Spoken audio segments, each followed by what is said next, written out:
Hey everyone, this is Mike Andes. You're listening to the Business Bootcamp podcast. Today we're talking about how fear is the crippling force of mediocrity. Before we get into today's show, big thank you to today's sponsor, which is FreshBooks. FreshBooks.com/bootcamp is going to get you a free 30-day trial of their software. What I love about FreshBooks is all the integrations. I've said it before, I'm saying it again. It integrates with Shopify, your Shopify account. It integrates with your Funbox, your G Suite, your Stripe for all those credit cards you're putting in, Gusto for your payroll. Just a phenomenal software. Like we talked about Gusto before, you can go to gusto.com/bootcamp and get a free 90-day trial of their software for your payroll. But FreshBooks integrates with all of these softwares, puts it all together so that when you do these things through Stripe, the credit cards, and Gusto for your payroll, and have a Shopify account or selling things online, you don't have to enter in all of those transactions. It's all done for you. It's all tracked. It's all put into your P&L. It's all very clean data, and you can't make good decisions without clean data. Like when I look at our P&L, I make really big level decisions about what the company is going to be doing, what we're going to be focusing on, what type of revenue is coming in and where it's coming from, and what customers we're getting most of it from, and we can make decisions and allocate marketing dollars to ways that the money's coming in. Where's the money? Where's the money at? Where do we need to grow? Where do we need to save more on? So you need that clean data, and the best way to do that is have a software system like FreshBooks that will integrate with these different platforms and that will keep track of all this for you. You want clean data to make those decisions. Accounting isn't fun. It's not the thing that everyone wants to be doing at night. It's not the thing that everyone cheers about when it comes to entrepreneurship. But when you have clean data from your accounting software, you're able to make very important decisions in your business that are critical to the growth and expansion of your company. And so I encourage you, go to freshbooks.com/bootcamp, get a free 30-day trial. Check it out. You don't even have to put your credit card in, just check it out, and I promise you, you will not regret it. Now, lots have been going on here, and I know I haven't been as regular in my postings. I want to bring everyone up to date where we're at right now, what I'm doing, and all of that good stuff, and then talk about something that I was thinking about today, and that's that four-letter word, fear.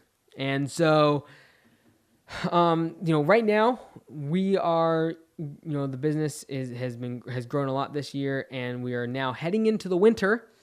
Not really, like we just started the fall. We had in the past week, literally we went from like blistering hot, everyone's super dry, the grass is all brown, everyone's crying about how dry it is, and we had fires all over the place in the Oregon and BC up north, and we had smoke covering us for a few weeks this summer and like all sorts of dryness. And all of a sudden this past week, everything just like randomly turned, and now we have had rain for 3 days in a straight, and it suddenly seems like we're in the middle of winter, but it's really just fall coming on. And so, but it starts making you think about winter, and with a landscape business, a seasonal company like we are, we really start thinking about winter. And so I made an entire episode about what to do for a seasonal business like landscaping, how to keep busy, keep your employees busy, keep revenue flowing. I made an entire episode on that on Landscape Business Course podcast. So if that's something of interest to you, go check it out.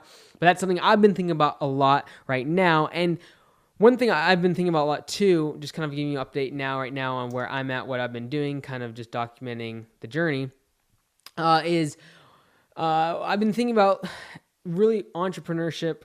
And I've been asking myself the question, is entrepreneurship, if you're really an entrepreneur, doesn't matter what industry you're in.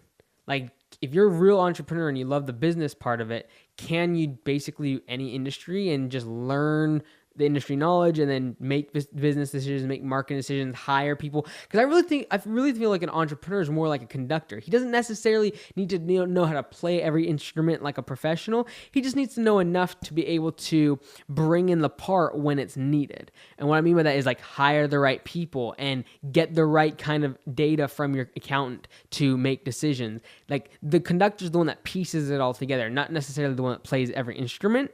And so I really feel like an entrepreneur, regardless of he's in one industry, he can switch to another industry. If he's a great entrepreneur, he'll still do fine, even if he doesn't have a lot of industry knowledge or been in years of experience. And so I've been thinking about that because, as you will hear in the other episode on Landscape Business Course podcast, I've been interested in having like two different industries and starting a different business to keep our guys busy during the winter, like a completely different business that I can keep them busy during the winter. Obviously still 100% focused on the landscaping company, but then doing something that's kind of like attached to what we do, but not necessarily, and really create a second business that will keep them all busy during the winter. And I've been asking myself, like, well, I'm not really a professional at that industry, but like, in my opinion, it's like, there's really basic things about business that needs to work: sales, marketing, and people. People is really the most important. Sales and people, really, if you want to knock it down to two things. Like, if you got people ability to, number one, sell to people, like that's the sales part, and then secondly, to get people on board on your team, treat them right, motivate them, train them, etc. Like, I think you can do, you're lethal in many different industries. And so been thinking about that a lot, what it means to be an entrepreneur versus just a small business owner, or just owning a job as just doing your work. And so that's what I've been thinking about a lot lately. And as we go into the winter, and we're thinking about different ways to branch off and add different elements to the business that will keep us busy during the landscapable time of year up here in the Pacific Northwest. We basically have about 3 months where it's not easy to keep everyone on full time, and I want to be able to do that. If I want to retain good talent, I think that's really important. And so I talk a lot about that in the other episode, if that's of interest to you. But like I said, that's what I've been thinking about a lot recently, about that. Obviously we got our second shop. It's up and running. It's been running for a month now. Still kind of ironing a lot of kinks out. The solar panels got installed just today, actually. They're getting installed. I think they finish up tomorrow. The batteries got to be installed and things, because we're doing that. The second location is going to be off-grid. And so that has been going in. It's been kind of a slow over on the second, like very slow actually, for the retail location of the second location. For a couple reasons. We're really late in the season for homeowners to be thinking about landscaping necessarily. So we haven't been getting a lot of deliveries and people, wanting to load up with mulch and soil and gravel. But I'm not super worried about it because, number one, we got free rent until next spring. That's just part of the lease that I negotiated. And then also it's brand awareness. So we have this massive sign that's, I think it's, let me think here. It's 16 feet wide by 8 feet tall, something like that. And so massive sign, 2 of them actually, out next to a very busy highway. And that has been generating already, landscaping jobs. Just this, what was it? Today's Monday. So late last week, I had a wedding. That same day, they had one of the first landscaping jobs over in Linden, because we just kind of actually launched over in that direction. So, is a few $1,000s. Great. It's our first landscaping job there. It's kind of cool. So yeah, like even though the retail side isn't really picked up over there, we're getting every single day estimates in the new territory, an area that east side of the county, which we've never had jobs over there. We're finally starting to get business in all that demographic, and now this week we have several jobs. We just finished a second, a third, and a fourth. Yeah, like 3 landscaping jobs this week that are going to be all in that new territory that otherwise we probably wouldn't have gotten if we didn't have that new location. So even though the retail side, this is the beauty of the business model, is they complement each other so much. Even though the retail location isn't doing fantastic right now, like selling product like gravel, mulch, and soil, because of its location and because of the massive sign and the publicity and people being able to see it and drive in, and they drive by every single day when they're on their way to work, it generates enough buzz for the service side of the things that it picks up the weight. And so it's been a really nice compliment, and it's just the beauty of the business model. And so that's why we want to franchise and scale it across the country. It's a unique concept that, when the retail isn't doing great, because of the publicity and people seeing your sign and everything, it generates plenty in service income. And so that's what we're working with right now, growing it still. And then I really think next spring, we're going to be able to go full force with the retail, and that will pick up to the level that I want it to be at. We're obviously going to be landscaping the whole front next to the highway this winter as well, and putting in a big storage facility in the back of the property, because we have 2 acres. In the back of the property, we'll build it out for the service trucks to be in there, and there'll be more traffic coming in and out. And so I think it'll be good. So like I said, it's a process. It's a marathon. It's not a sprint, especially for the retail side of things, because people got to get used to seeing you. They got to break the habit that they've been in for the past 10 years of going several extra miles to our nearest competitor. So it's just a process, the retail side. And what's nice is rent right now is zero, so overhead's low. I don't have any power bills because we're off grid. We don't have water bills or anything like that. It's all off grid. And then I basically just pay for one employee to be there. They answer the phone. They do a lot of marketing stuff for us. So even though it's not super busy with answering phones and setting up deliveries and things like that and loading up people, they've been working on making email lists of like all the real estate agents in our area. They have been creating emails for all the local businesses for installing artificial turf, which we're going to be getting into this coming year. And so like they've been doing a lot of marketing for us, which has already turned into service business. And so, like I said, it's the beauty of the way it complements the retail and the service side. And so very interesting. And so that's kind of where I'm at right now. Obviously, the course, landscapebusinesscourse.com, has been really growing this past year. And this winter, I'm looking forward to adding a lot more content on there for people wanting to start and grow their landscaping business. And we're going to be having our next offsite meeting for the business probably in the next month or so.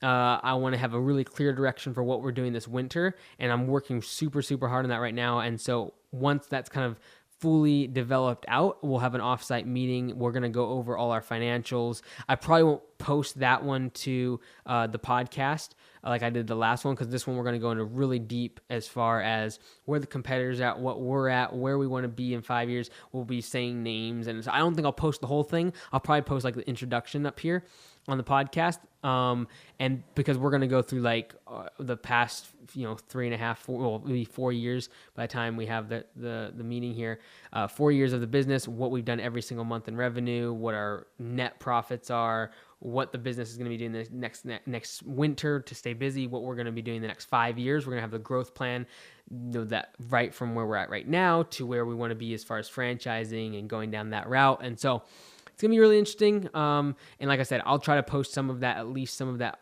offsite with our team to the podcast. I won't do it all though. So it'll be interesting. Really, really looking forward to that offsite and getting connected, because now we have a couple new team members for the retail side of things at the new location. We've just hired in the past month or so 2 full-timers for the service crew.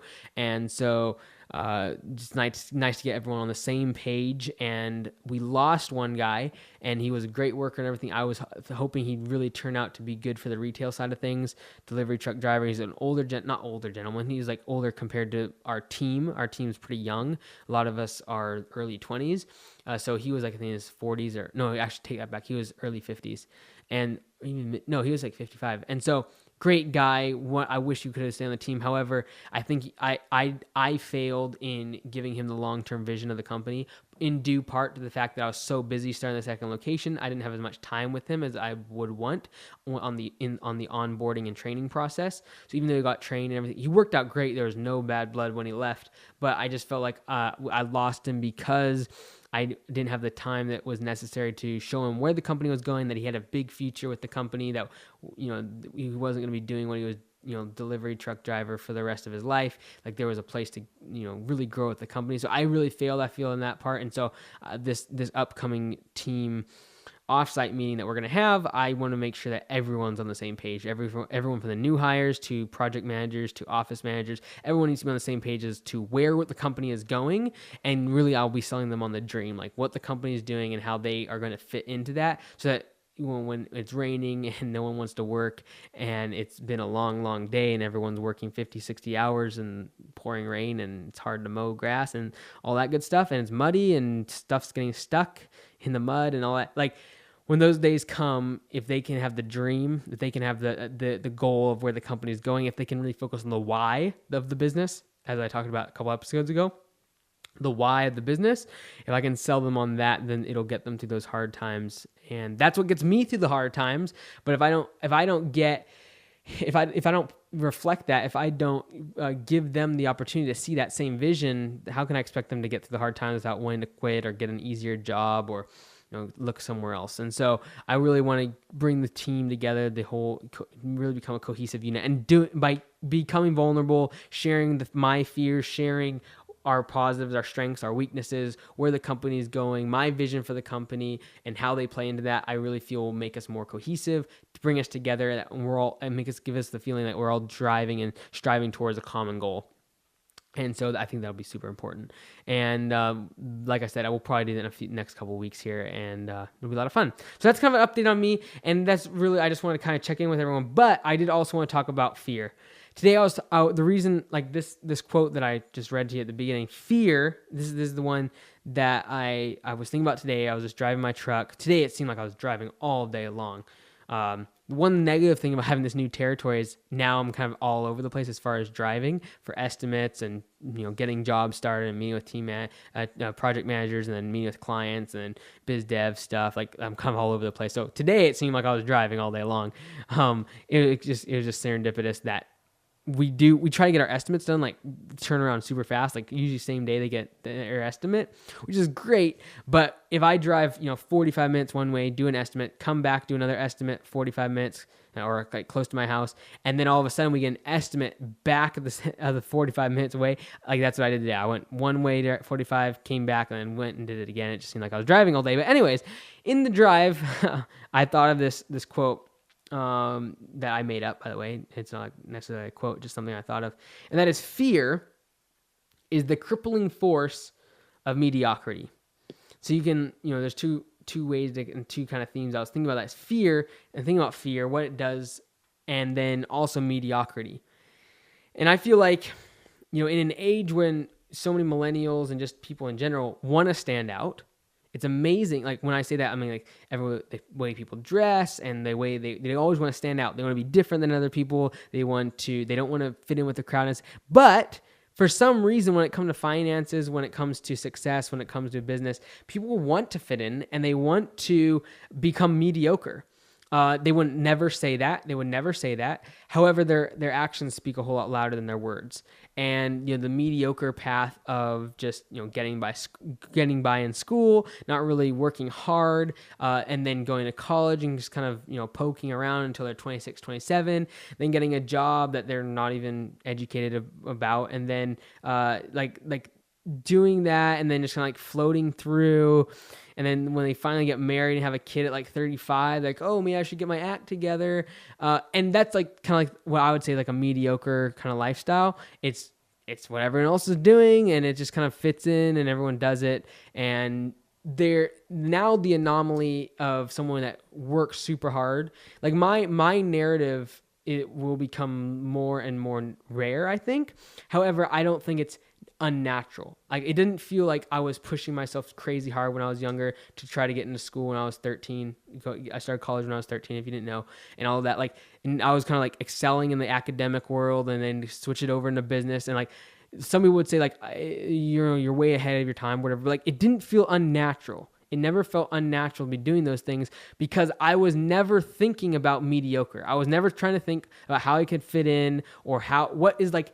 It's just funny how everyone was so shocked that I was in college at such a young age. However, to me, it never felt unnatural. It always felt like I was with my peers. Yet they were 24, 25 years old, and I was 14 and 15 as I was going through college, right? And so it never felt weird to me. But the reason it would, everyone else, it feels so strange and different, and they think it's so amazing, is simply due to the fact that everyone else waits till they're 18 to get to college, and then they take 4 years, and then when they come out of college, they spend a few years kind of, doing odd jobs, maybe traveling, kind of get their act together around 27, 28, get a decent looking job, find out they might not like it, might go back to school, and by 35, they might kind of get their act together and actually start doing a career, making a business, start settling down with a family. And so because mediocre is, the bar has been set so low, the problem with that is people are afraid to like go way above that. And I think it's as the bar drops, it's actually easier to become almost like an anomaly, or become like an outlier. And I think, and this is the reason I'm kind of thinking about this, is the speech that I have next, the talk I have next week at the college for all the local high schoolers of all the local high schools in our county are coming together, and we're doing like 4 of the entrepreneurs in our local area are getting together and doing this big speech thing. It's pretty cool. So but I've been thinking about it because of this, about just how everyone is so concerned about what everyone else is thinking, what everyone else is doing, what your parents did when they came out of high school, and the job they got, and if they went into business, or did they go travel for a year or two. And I just find that people are more concerned about fitting in and doing what everyone else is doing instead of just asking themselves, like, what do I want out of life? What are my goals? And then what do I need to do to get there, regardless of what the social norms are, regardless of what people tell you can or cannot do, regardless of what the market trends are, or where the market is, if it's high or low, or the economy is good or bad, or like whatever it is. I think the people that just like realize, okay, these are my goals. This is how I need to get there. I'm going to go do it regardless. Those are the people that are going to win. Those are the people who are going to win. And those are the people who become successful. And I think fear is what cripples people and keeps them in this state of mediocrity. So fear is the crippling force of mediocrity. And fear cripples people because they're like, okay, it'd be like a runner. They're gonna like, I'm gonna be the best runner in the world. I'm going to be the fastest. I'm gonna run the longest. And what cripples them, if they get crippled, they can't run. They can't be the fastest. And fear is like the cripple. It's the thing that cripples the runner from becoming great. And fear of, it might be, there's a whole gamut of things that people can be afraid of. Everything from afraid of rejection, afraid of failure, afraid of not being able to provide for your family, afraid of what people are going to think, afraid of losing a good job, afraid of not getting a traditional education because your parents are telling you should, afraid of going in debt, afraid of business failure, afraid of hiring people and then not being able to support them. Like all those fears are the things that cripple you and keep you in a state of mediocrity. And if you talk to someone in a state of mediocrity, they would never tell you that they're afraid. They would always, this is what someone in the state of mediocrity always says. They always will, one, point back and talk about the things, the opportunities that they could have had, and two, they'll talk about their dreams of what they want to be. But they'll never take the steps because they're bound by fear and it cripples them and keeps them in a state of mediocrity. And so if you talk to someone in a state of mediocrity, they do two things. They talk about the past, and I talked to someone just a few days ago, and they're always talking about, the opportunities they could have had in high school and the opportunities they could have had doing this and that, and the opportunities that they could have had, and they could have been a great professional athlete, and they could have been done this and done this great thing. They could have, and they could have, and they could have, and they should have.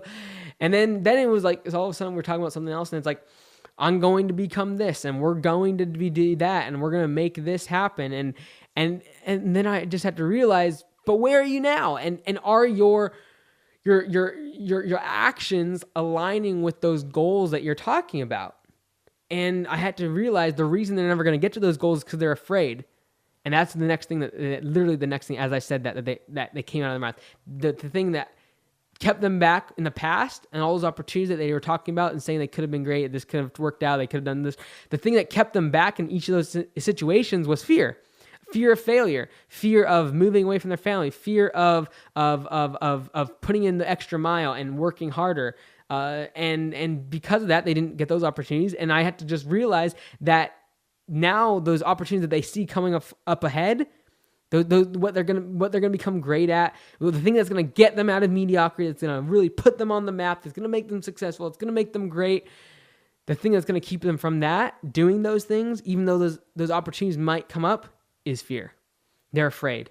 And the biggest one I find with entrepreneurs, even real entrepreneurs at times, is fear.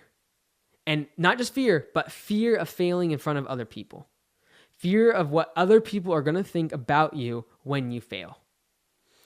And I have a couple different opinions on that, because I feel, number one, it's kind of important. It kind of is the fire underneath you, especially if you kind of operate with that chip on your shoulder. Like, you want to be better, or you want to achieve a certain degree to show other people kind of who you really are. Like, that's great, that's cool. I don't really have that. I don't really care what other people think. And then there's this other part of it about if you're constantly thinking and constantly in fear of what other people are going to think about you, you will not make decisions that are in the best interest of your business, or in the best interest of your employees, or in the best interest of the future of the company, because you're constantly thinking about what happens if I fail. And I'm not really a fan of the whole fail fast. I don't like that. I'd rather win fast. I would rather not try to fail. But I think the reason that fail fast kind of concept works is because when you're trying to fail fast, it's not so much the failing part, it's the fast part that makes it successful, because you're in action. And I think the most important thing is action will defeat fear. Constantly taking action towards your goals, what you want, and taking those actions towards success is what will put fear on, like will turn it around, and you'll start being able to beat fear, is taking action. And what too many people do is they get crippled by fear. And when someone gets crippled, if they just sit down and they never walk again, they don't do therapy, and they don't really start working on it, they'll get worse. They're crippled, their disease, whatever, it'll get worse. Like a broken leg or arm that doesn't go through therapy, it'll grow deformed. And so if you have fear, I'd attack it. I'd go against it with action and essentially suffocate it of any oxygen by doing so much action towards it that you literally take all the steam out of the fear. Because fear is the thing that will cripple you and put you in a state of mediocrity. And if mediocrity is all you want, like that's fine. I just don't think that most people listening to this podcast want to be mediocre. They want to they want to be great. They want to be great in their field, whether it be in their family or in their business, or promoting some social cause that they are involved in or a part of. They want to do something great. They want to leave a meaningful impact. They want to build a great business, support the local community with jobs. They want to be doing all of those things. And they're looking for greatness, but they're afraid of what other people are going to think when they fail. And if you could just take that one thing out, just think about it. Just step out of yourself for a moment and think, if I could take away the fear of failing in front of other people, my spouse, my friends, my siblings, my parents, which is the big one. Like, if I could take that one thing off the shelf, what would I do differently in my business? And I guarantee you, if whatever the answer to that question is the thing that will most likely like 10x your business and completely revolutionize it and scale it up and make it big, is just asking yourself, number one, you should ask yourself, who are you afraid of failing in front of? Might be your spouse, like I said, your siblings, your friend, your business partner, whatever it is. Who is that person? You might need to have a conversation with them and just say, hey, like, look here, like, just talk about it and be open with them. You might find out they actually don't really care if you fail, and they actually support you in going out and trying to do something big. But ask yourself, if you took that one thing away, that one thought, that one fear of failing in front of that person, what would you do? Would you start another location? Would you branch off into a new territory? Would you hire more people? Would you invest more in the company for long-term growth? Whatever it is, it's a good chance. There's a very good chance the thing that will unlock the growth in your company. Because fear is a crippling force of mediocrity. You've been listening to the Business Bootcamp Podcast. I'm Mike Andes. And until next time, be great. Nothing else pays.